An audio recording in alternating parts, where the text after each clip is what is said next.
ಶ್ರೀಕೃಷ್ಣಾಯ ನಮಃ. ವಸುದೇವಸುತಂ ದೇವಂ ಕಂಸಚಾಣೂರಮರ್ದನಂ ದೇವಕೀ ಪರಮಾನಂದಂ ಕೃಷ್ಣಂ ವಂದೇ ಜಗದ್ಗುರುಂ. ಬ್ರಹ್ಮಸ್ಥಾನ ಸರೋಜ ಮಧ್ಯವಿಲಸಚ್ಛೀತಾಂಶು ಪೀಠಸ್ಥಿತಂ ಸ್ಫೂರ್ಜತ್ಸೂರ್ಯರುಚಿಂ ವರಾಭಯಕರಂ ಕರ್ಪೂರಕುಂದೋಜ್ವಲಂ ಶ್ವೇತಸ್ರಗ್ವಸನಾನುಲೇಪನಯುತಂ ವಿದ್ಯುದ್ರುಚಾ ಕಾಂತಯಾ ಸಂಶ್ಲಿಷ್ಟಾರ್ಧತನುಂ ಪ್ರಸನ್ನವದನಂ ವಂದೇ ಗುರುಂ ಸಾದರಂ. ಶ್ರೀಗುರುಭ್ಯೋ ನಮಃ. ಲಂಬೋದರಂ ಪರಮಸುಂದರಮೇಕದಂತಂ ರಕ್ತಾಂಬರಂ ತ್ರಿನಯನಂ ಪರಮಂ ಪವಿತ್ರಂ ಉದ್ಯದ್ದಿವಾಕರಕರೋಜ್ವಲಕಾಯಕಾಂತಂ ವಿಘ್ನೇಶ್ವರಂ ಸಕಲವಿಘ್ನಹರಂ ನಮಾಮಿ. ತ್ವಾಂ ದೇವ ವಿಘ್ನಧಲನೇತಿ ಚ ಸುಂದರೇತಿ ಭಕ್ತಿಪ್ರಿಯೇತಿ ಸುಖದೇತಿ ಫಲಪ್ರದೇತಿ ವಿದ್ಯಾಪ್ರದೇತ್ಯಗಹರೇತಿ ಚ ಯೇ ಸ್ತುವಂತಿ ತೇಭ್ಯೋ ಗಣೇಶವರದೋ ಭವನಿತ್ಯಮೇವ. ಶ್ರೀಮಹಾಗಣಪತಯೇ ನಮಃ. ಯಾ ಕುಂದೇಂದು ತುಷಾರಹಾರಧವಳ ಯಾ ಶುಭ್ರವಸ್ತ್ರಾವೃತ ಯಾ ವೀಣಾ ವರದಂಡಮಂಡಿತಕರ ಯಾ ಶ್ವೇತಪದ್ಮಾಸನ ಯಾ ಬ್ರಹ್ಮಾಚ್ಯುತಶಂಕರಪ್ರಭೃತಿಭಿಃ ದೇವೈಃ ಸದಾ ವಂದಿತಾ ಸಾ ಮಾಂ ಪಾತು ಸರಸ್ವತೀ ಭಗವತಿ ನಿಶ್ಶೇಷಜಾಡ್ಯಾಪಃ. ಶ್ರೀ ಸರಸ್ವತ್ಯೇ ನಮಃ.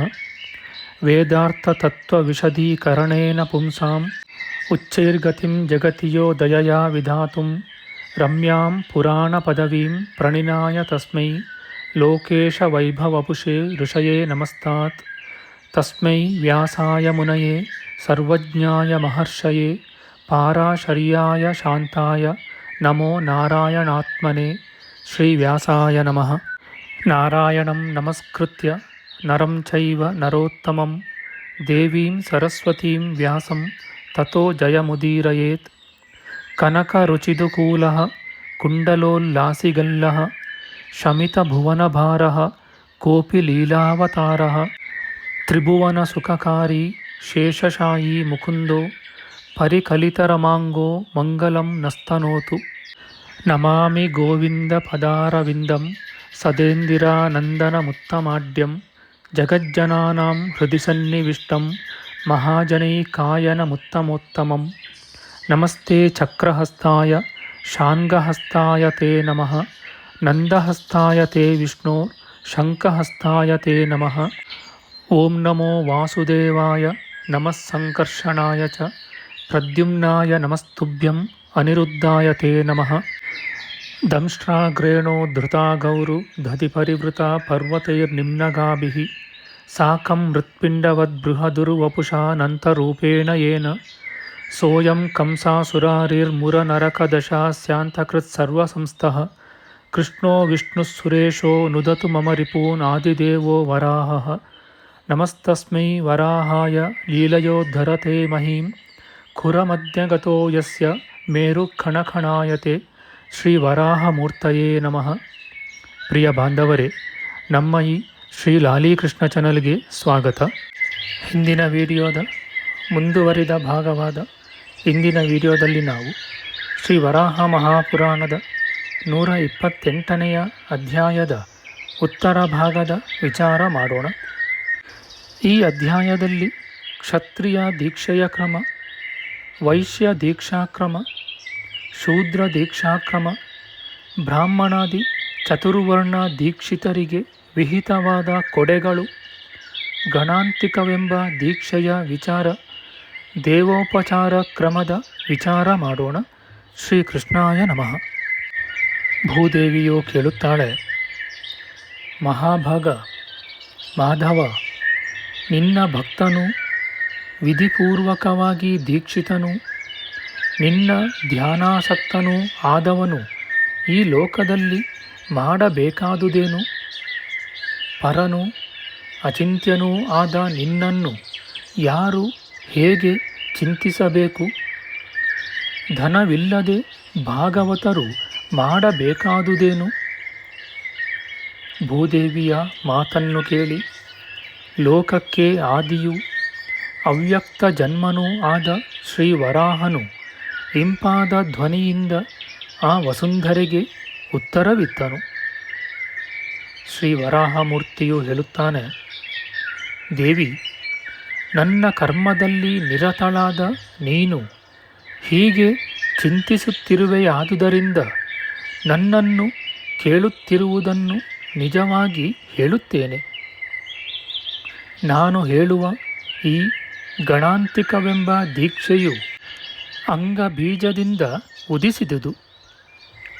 ಮಹಾಭಾಗ್ಯೆ, ರಹಸ್ಯವಾದ ಆ ಗಣಾಂತಿಕವನ್ನೇ ನನ್ನ ಧ್ಯಾನವೆಂದು ತಿಳಿಯಬೇಕು. ವಿಶಾಲಾಕ್ಷಿ, ಸ್ಥಿರಕರ್ಮನೂ ಶುದ್ಧನೂ ನನ್ನ ದೀಕ್ಷಿತನೂ ಆದವನು ಮಂತ್ರವಿಧಿಯಿಂದ ಅದನ್ನು ಪರಿಗ್ರಹಿಸಬೇಕು. ಸುಂದರಿ, ಯಾರು ಭಾಗವತನಾಗಿದ್ದು ಸಾಮಾನ್ಯ ಜನರು ನೋಡಿ ಮುಟ್ಟಿರುವ ಅಥವಾ ಮುಟ್ಟುವಂತೆ ಶಾಸ್ತ್ರ ವಿರುದ್ಧವಾಗಿ ಅಥವಾ ಪ್ರತಿಕೂಲವಾಗಿ ಗಣಾಂತಿಕ ದೀಕ್ಷಾ ಮಾಲೆಯನ್ನು ಧರಿಸುವನೋ ಅವನಿಗೆ ಧರ್ಮವೂ ಇರುವುದಿಲ್ಲ, ಮಹಾಫಲವನ್ನುಂಟು ಮಾಡುವ ದೀಕ್ಷೆಯೂ ಇರುವುದಿಲ್ಲ. ಮಂತ್ರದಿಂದ ಪವಿತ್ರವಲ್ಲದ ಎಂದರೆ ಅಮಂತ್ರಕವಾದ ಗಣಾಂತಿಕವನ್ನು ಪರಿಗ್ರಹಿಸುವುದು ಆಸುರಿ ದೀಕ್ಷೆ ಎನಿಸುವುದು. ಆದುದರಿಂದ ಧರ್ಮ ಪ್ರವರ್ತಕವಾದ ಗಣಾಂತಿಕವನ್ನು ಶುದ್ಧ ಮನದಿಂದ ಸಮಂತ್ರಕವಾಗಿ ಭಾವಿಸಬೇಕು. ಯಾವನು ಗಣಾಂತಿಕವನ್ನೇ ನನ್ನನ್ನಾಗಿ ಭಾವಿಸುವನೋ ಅಥವಾ ಗಣಾಂತಿಕವನ್ನು ಧರಿಸಿ ನನ್ನನ್ನು ಧ್ಯಾನಿಸುವನೋ ಅವನು ಪಂಡಿತೋತ್ತಮನು. ಅವನು 1000 ಜನ್ಮಗಳಲ್ಲಿ ನನ್ನನ್ನು ಧ್ಯಾನಿಸಿದಂತಾಗುವುದು. ವಸುಂಧರೆ, ಗಣಾಂತಿಕವನ್ನು ಹೇಗೆ ಗ್ರಹಿಸಬೇಕು, ಶಿಷ್ಯನಿಗೆ ಅನುಗ್ರಹಿಸಬೇಕು ಎಂಬುದನ್ನು, ಅದಕ್ಕೆ ಬೇಕಾದ ಮಂತ್ರವನ್ನು ಲೋಕೋಪಕಾರಕ್ಕಾಗಿ ಹೇಳುತ್ತೇನೆ ಕೇಳು. ಕಾರ್ತೀಕ ಮಾಸ, ಮಾರ್ಗಶಿರ ಮಾಸ ಅಥವಾ ವೈಶಾಖ ಮಾಸದ ಶುಕ್ಲಪಕ್ಷದ ದ್ವಾದಶಿಯ ದಿನ 3 ದಿನಗಳಿಂದಲೂ ಮಾಂಸಾಹಾರವನ್ನು ಮುಟ್ಟದವನಾಗಿ, ಧರ್ಮದಲ್ಲಿ ನಂಬಿಕೆಯುಳ್ಳವನಾಗಿ, ಸ್ಥಿರ ಮನಸ್ಸಿನಿಂದ ಗಣಾಂತಿಕವನ್ನು ಪರಿಗ್ರಹಿಸಬೇಕು. ವರಾರೋಹೆ, ನನ್ನೆದುರಿಗೆ ಅಗ್ನಿಯನ್ನು ಪ್ರತಿಷ್ಠೆ ಮಾಡಿ ಉರಿಸಿ, ಅಗ್ನಿಯ ಸಮೀಪದಲ್ಲಿ ದರ್ಬೆಗಳನ್ನು ಹಾಸಿ ಗಣಾಂತಿಕವನ್ನು ಸ್ಥಾಪಿಸಿ, ಬಳಿಕ ದೀಕ್ಷಿತರಾದ ಗುರು ಶಿಷ್ಯರು ನಮೋ ನಾರಾಯಣಾಯ ಎಂದು ಹೇಳಿ, ಗುರುವು ಗಣಾಂತಿಕ ಮಾಲೆಯನ್ನು ಕೈಗೆತ್ತಿಕೊಂಡು ಪ್ರೀತಿಪಾತ್ರನಾದ ಶಿಷ್ಯನಿಗೆ ಕೊಟ್ಟು, ನಾರಾಯಣಸ್ಯ ದಕ್ಷಿಣಗಾತ್ರಜಾತಾಂ ಸ್ವಶಿಷ್ಯ ಗೃಹ್ಣೀಶ್ವ ಸಮಯೇನ ದೇವೀಂ ಏತದ್ವಿಚಿಂತ್ಯ ಪರಯೇವ ಭೂತ್ವ ಭವೆ ಪುನರ್ಭಾವನಮೇತಿನೈವ ಎಂಬ ಮಂತ್ರವನ್ನು ಹೇಳಬೇಕು. ಭೂದೇವಿಯು ಕೇಳುತ್ತಾಳೆ, ಮಾಧವ, ನಿನಗೆ ಸ್ನಾನವನ್ನು ಮಾಡಿಸಿದ ನಂತರ ಏನು ಮಾಡಬೇಕು? ಅಲಂಕಾರ ಕಾರ್ಯವನ್ನು ಯಾವ ಮಂತ್ರದಿಂದ ಮಾಡಬೇಕು? ನಿನ್ನ ಕರ್ಮಗಳಲ್ಲಿ ನಿರತನಾದವನು ಹೇಗೆ ನಡೆದರೆ ಕರ್ಮಾನರ್ಹ ವಿಷಯಗಳಿಂದ ತಪ್ಪಿಸಿಕೊಳ್ಳುವನು? ಲೋಕನಾಥನಾದ ಶ್ರೀ ವರಾಹನು ಭೂದೇವಿಯ ಮಾತನ್ನು ಕೇಳಿ ಬಳಿಕ ಧರ್ಮಯುಕ್ತವಾದ ಮಾತುಗಳಿಂದ ಅವಳಿಗೆ ಮತ್ತೆ ಹೇಳಿದನು. ಶ್ರೀ ವರಾಹಮೂರ್ತಿಯು ಹೇಳುತ್ತಾನೆ, ದೇವಿ, ನೀನು ಕೇಳುವುದರಿಂದ ಕರ್ಮಾಸಕ್ತರು ಮಾಡುವ ಸ್ನಾನದ ಉಪಚಾರಗಳನ್ನೇ ಹೇಳುತ್ತೇನೆ. ಸುಂದರಿ, ಮುಖ್ಯವಾಗಿ ನೀರನ್ನುಪಯೋಗಿಸಿ ಮಾಡುವ ಉಪಚಾರಗಳೆಲ್ಲ ನಡೆದ ಮೇಲೆ ಬಾಚಣಿಗೆಯನ್ನು, ಕಣ್ಣು ಕಪ್ಪನ್ನು, ಕನ್ನಡಿಯನ್ನು ಹೇಗೆ ಮಂತ್ರದಿಂದ ಅರ್ಪಿಸಬೇಕೆಂಬುದನ್ನು ಕೇಳು.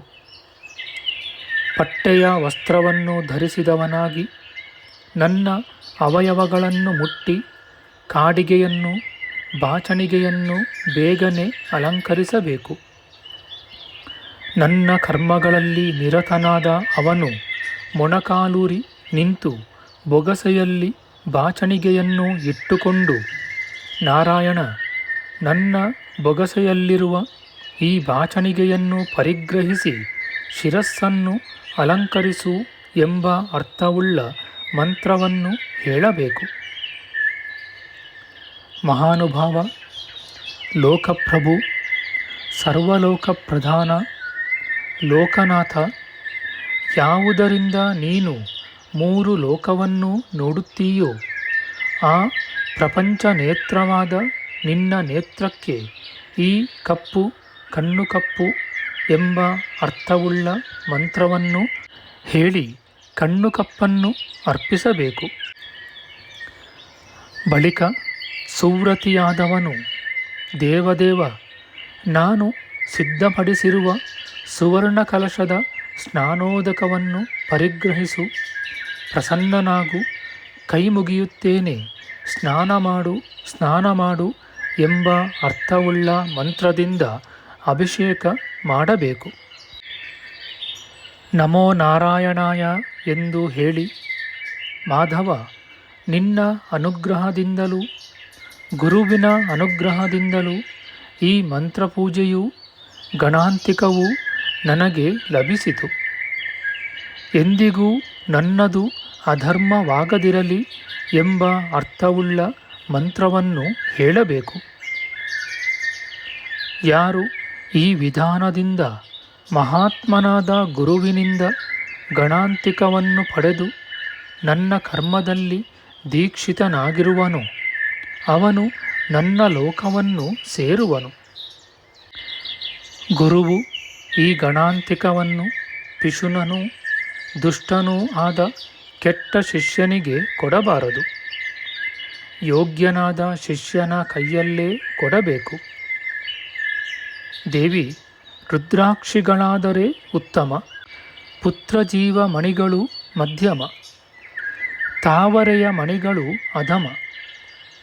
ಗಣಾಂತಿಕ ಮಾಲೆಯನ್ನು ಈ ಮಣಿಗಳಲ್ಲಿ 108ರಿಂದ ಮಾಡುವುದು ಉತ್ತಮ, 54ರಿಂದಲಾದರೆ ಮಧ್ಯಮ, 27ರಿಂದ ಕನಿಷ್ಠವೆನಿಸುವುದು. ಸರ್ವಲೋಕಹಿತವೂ ಶುದ್ಧವೂ ಮೋಕ್ಷಕಾಮಕವೂ ಆದ ಗಣಾಂತಿಕ ದೀಕ್ಷೆಯನ್ನು 100 ಜನ್ಮಗಳಿಂದಲೂ ಯಾವನೂ ತಿಳಿಯನು. ಗಣಾಂತಿಕ ಮಾಲೆಯನ್ನು ಮೈಲಿಗೆಯವನು ಮುಟ್ಟಬಾರದು, ಸ್ತ್ರೀಯರ ಕೈಯಲ್ಲೂ ಮುಟ್ಟಿಸಬಾರದು. ಧರಿಸದೇ ಇರುವಾಗ ನೆಲಕ್ಕೆ ತಾಗದಂತೆ ತೂಗು ಹಾಕಬೇಕು. ಎಡಗೈಯಿಂದ ಅಥವಾ ಶಾಸ್ತ್ರ ವಿರುದ್ಧ ರೀತಿಯಿಂದ ಮುಟ್ಟಬಾರದು, ಯಾರಿಗೂ ತೋರಿಸಬಾರದು. ಧ್ಯಾನಿಸಿ ಜಪವನ್ನು ಮಾಡಿ ಪೂಜಿಸಬೇಕು. ಮೋಕ್ಷವನ್ನು ಕೊಡುವ ಈ ಪರಮ ರಹಸ್ಯವನ್ನು ನಿನಗೆ ಹೇಳಿದ್ದೇನೆ. ಹೀಗೆ ವಿಧಿಪೂರ್ವಕವಾಗಿ ಗಣಾಂತಿಕ ದೀಕ್ಷೆಯನ್ನು ಪರಿಪಾಲಿಸುವ ಪರಿಶುದ್ಧನಾದ ನನ್ನ ಭಕ್ತನು ನನ್ನ ಲೋಕವನ್ನು ಸೇರುವನು. ವಿಷ್ಣುವಿನ ಈ ಮಾತನ್ನು ಕೇಳಿ ಸ್ತುತ್ಯವ್ರತೆಯಾದ ಭೂದೇವಿಯು ಮಹಾತೇಜನೂ ಪರನೂ ಶ್ರೇಷ್ಠನೂ ಆದ ಆ ಲೋಕನಾಥನನ್ನು ನೋಡಿ ಮಾತನಾಡಿದಳು. ಪ್ರಭುವೇ, ಮಾಧವ, ನಿನಗೆ ಮನಸ್ಸಾದರೆ ಸಂತೋಷದಿಂದ ನಿನ್ನ ರೂಪವನ್ನು ನೋಡಿಕೊಳ್ಳಲು ಅನುಕೂಲವಾದ ಕನ್ನಡಿಯನ್ನು ನಿನಗೆ ಹೇಗೆ ಅರ್ಪಿಸಬೇಕೆಂಬುದನ್ನು ನನಗೆ ಹೇಳು. ಭೂದೇವಿಯ ಮಾತನ್ನು ಕೇಳಿ ಶ್ರೀ ವರಾಹನು ಆಕೆಗೆ ಮತ್ತೆ ಹೇಳಿದನು. ಸುವ್ರತೆ, ದೇವಿ, ನನಗೆ ಕನ್ನಡಿಯನ್ನು ಅರ್ಪಿಸುವ ಕ್ರಮವನ್ನು ಸರಿಯಾಗಿ ಕೇಳು. ನಮೋ ನಾರಾಯಣಾಯ ಎಂದು ಹೇಳಿ, ಶ್ರುತಿರ್ಭಾಗವತಿ ಶ್ರೇಷ್ಠ ಶ್ರುತಿ ಅಗ್ನಿರ್ದ್ವಿಜಶ್ಚ ತವ ಮುಖಂ ನಾಸೇಶ್ವಿನೌ ನಯನೆ ಚಂದ್ರಸೂರ್ಯೌ ಮುಖಂಚ ಚಂದ್ರ ಇವರ್ಗಾತ್ರಾಣಿ ಜಗತ್ಪ್ರಧಾನಾನೀಮಂಚ ದರ್ಪಣಂ ಪಶ್ಯ ಪಶ್ಯ ರೂಪಂ ಎಂಬ ಮಂತ್ರವನ್ನು ಹೇಳಬೇಕು. ನನ್ನ ಕರ್ಮಗಳಲ್ಲಿ ನಿರತನಾದ ಯಾರು ಈ ವಿಧಾನದಿಂದ ನನ್ನ ಪೂಜಾದಿ ಕರ್ಮವನ್ನು ಮಾಡುವನೋ ಅವನು ತನ್ನ 7 ಕುಲದವರನ್ನು ಸಂಸಾರ ಸಾಗರದಿಂದ ದಾಟಿಸುವನು. ಭೂಮಿ, ಪರಮಗತಿಯನ್ನು ಬಯಸುವುದಾದರೆ ಭಕ್ತಿ ಸಂತೋಷಗಳಿಂದ ಈ ಮಂತ್ರದಿಂದ ನನಗೆ ಹೀಗೆ ಉಪಚಾರವನ್ನು ಮಾಡಬೇಕು. ಇತಿ ಶ್ರೀ ವರಾಹ ಪುರಾಣೆ ಕಂಕತಾಂಜನ ದರ್ಪಣಂ ನಾಮ ಅಷ್ಟವಿಂಶತ್ಯಧಿಕ-ಶತತಮೋಧ್ಯಾಯ. ಶ್ರೀಕೃಷ್ಣಾರ್ಪಣಮಸ್ತು. ನಮ್ಮ ಮುಂದಿನ ವಿಡಿಯೋದಲ್ಲಿ ನಾವು ಶ್ರೀ ವರಾಹ ಮಹಾಪುರಾಣದ 129ನೆಯ ಅಧ್ಯಾಯವಾದ ಚತುರ್ವರ್ಣ ದೀಕ್ಷೆ ದೇವೋಪಚಾರ, ತಾಮ್ರದ ಪಾತ್ರೆಯಲ್ಲಿ ನೈವೇದ್ಯಾದಿಗಳ ಅರ್ಪಣದ ಮೇಲ್ಮೆ, ಯಾರ ಮಾಂಸಾದಿಗಳಿಂದ ತಾಮ್ರಾದಿ ಲೋಹಗಳು ಉದಿಸಿದವೋ ಆ ಗುಡಾಕೇಶನೆಂಬ ವಿಷ್ಣುಭಕ್ತನಾದ ರಾಕ್ಷಸನ ಕಥೆ, ದೀಕ್ಷಿತರ ಸಂಧ್ಯಾವಂದನ ಮಂತ್ರದ ವಿಚಾರ ಮಾಡೋಣ.